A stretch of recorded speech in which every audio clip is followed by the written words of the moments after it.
You sorry SOB, you killed all my plants, you killed all my fish. You are no good piece of crap pressure washer. Oh no. So what do you do when you have a pissed off customer? Well, the first thing is to stay calm and listen to the customer, right?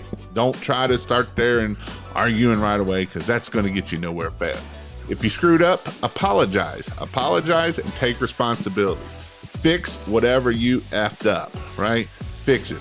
Offer a solution, right? Maybe it's, hey, I'll knock $100 off. I'll do something. This is why we take before and after pictures, right? We calm the customer down and say, man, well, let's go look at my before pictures. And then if it's my fault, I will take 100% and fix whatever it is. So these are some things we can do to de-escalate a customer. And then again, document the conversation. You always want to document. Document. Even if they agree to the thing, document it some way or another. So that way, if something happens, we can say, hey, you agreed on this. So that way we do not get in trouble. So make sure you do your documentation, whether it's through the pictures or documentation of the customer and the conversation that you had. But try not to screw stuff up. That's the thing. What have you screwed up?